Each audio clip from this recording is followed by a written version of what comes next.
Dear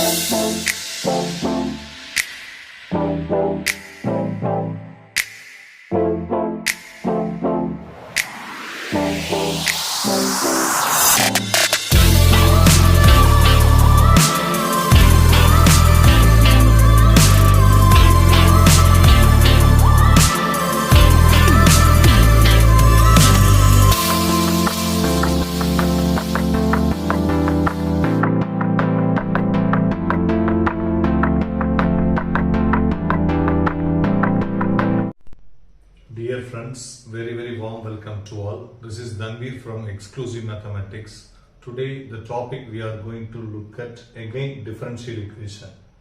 So previous video lessons la நம்ம எதை பத்தி டிஸ்கஸ் பண்ணோம் அப்படின்னா differential equationனா என்ன, அது எப்படி இருக்கும், அதுல அதோட ஜெனரல் ஃபார்ம் என்ன, ஜெனரல் ஸ்ட்ரக்சர் என்ன, ஆர்டர்னா என்ன, டிகிரினா என்ன, procedure to solve differential equation. ஒரு டிஃபரன்ஷியல் ஈக்குவேஷன் கொடுத்தாங்கன்னா அதை சால்வ் பண்ணுறதுக்கு என்ன ப்ரொசீஜர் ஃபாலோ பண்ணணும், first order and first degree differential equation என்ன, அதை எப்படி சால்வ் பண்ணுறது, அதுக்கான ரூல்ஸ் அண்ட் ரெகுலேஷன்ஸ்லாம் என்ன, வேரியபிள் செப்பரபிள்னா என்ன, இது எல்லாமே நம்ம ப்ரீவியஸ் வீடியோ லெசன்ஸில் பார்த்தோம்.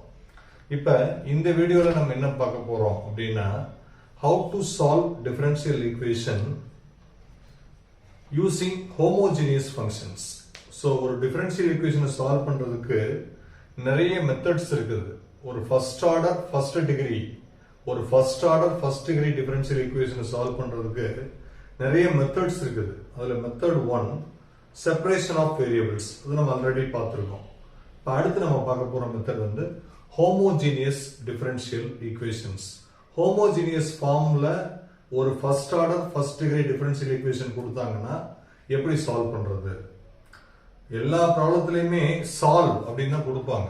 அதில் ஃபர்ஸ்ட் நம்ம பார்த்த மெத்தட் வந்து செப்பரேஷன் ஆஃப் வேரியபிள்ஸ், அதுக்கு அடுத்து பார்த்த மெத்தட் வந்து சப்ஸ்டியூஷன் மெத்தட், அதில் செப்பரேஷன் ஆஃப் வேரியபிள்ஸை கொண்டு வந்தோம். அதுக்கு அடுத்து பார்த்த மெத்தட் வந்து பார்க்க போகிற மெத்தட் வந்து ஹோமோஜீனியஸ் டிஃபரன்ஷியல் ஈக்குவேஷன் கொடுத்தா, ஹோமோஜீனியஸ் ஃபார்மில் கொடுத்தா எப்படி சால்வ் பண்ணுறது. இதுக்கு அடுத்து லீனியர் டிஃபரன்ஷியல் ஈக்குவேஷன், இப்படி ஒன் பை ஒன்னா நம்ம பார்க்க போகிறோம்.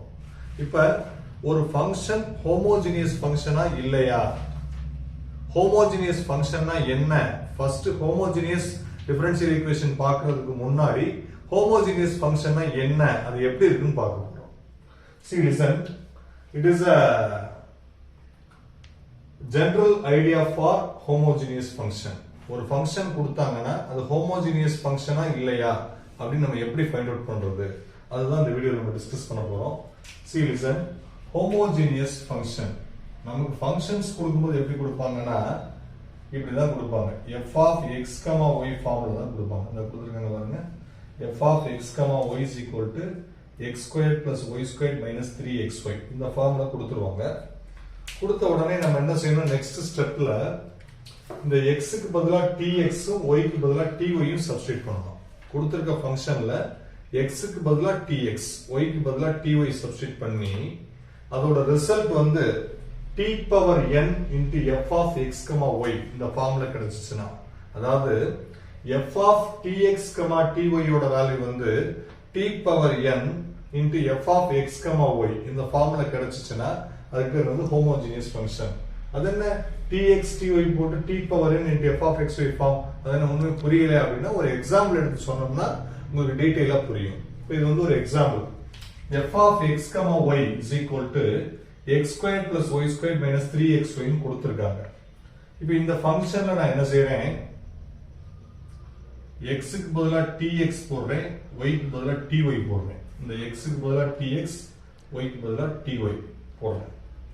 அதே இது ரைட் ஹேண்ட் சைடு போடுறேன். x க்கு பதிலா tx the whole square, y க்கு பதிலா ty the whole square minus 3, x க்கு பதிலா tx, y க்கு பதிலா ty.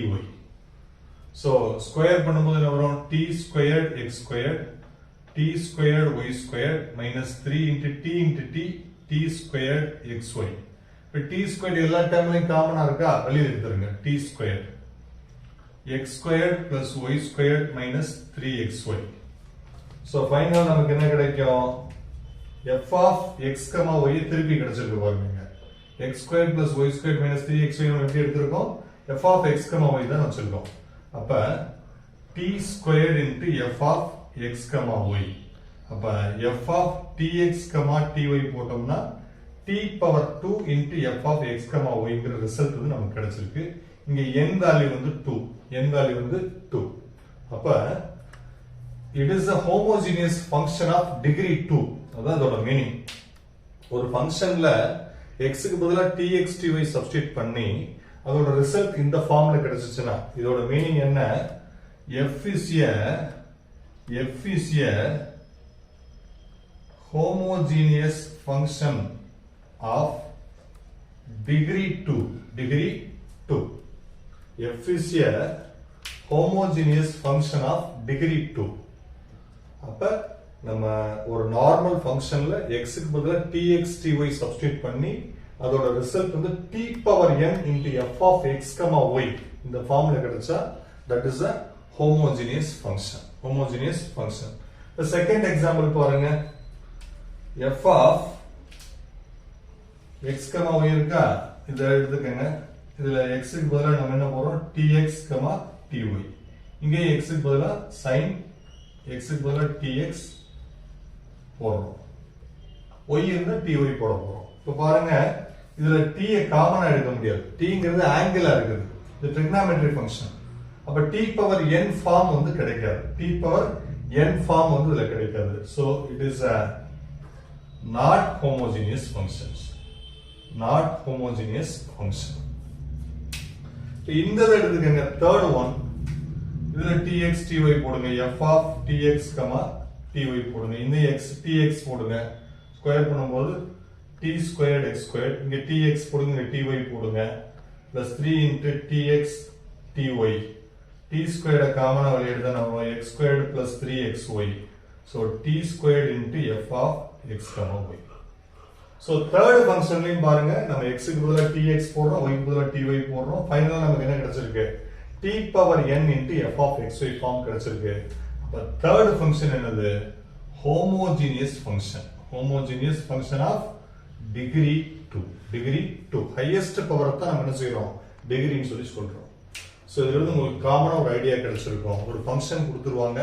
அந்த ஃபங்க்ஷன்ல நம்ம x க்கு பதிலா tx ty போட்டு t power n into f of x, y அந்த formula கிடைச்சிச்சுனா the given function is a homogeneous function அப்படினு சொல்லி அர்த்தம். சோ இப்போ நம்ம அடுத்து பார்க்க போறது homogeneous differential equation. அதுக்கு முதல்ல நமக்கு என்ன தெரியணும்? இது homogeneous functionனா என்னன்றது நமக்கு தெரியணும். அதுக்காக நம்ம homogeneous functions பத்தி சொல்லியிருக்கோம். homogeneous differential equation பத்தி நம்ம next வீடியோல டிஸ்கஸ் பண்ணுவோம். Thanks for watching.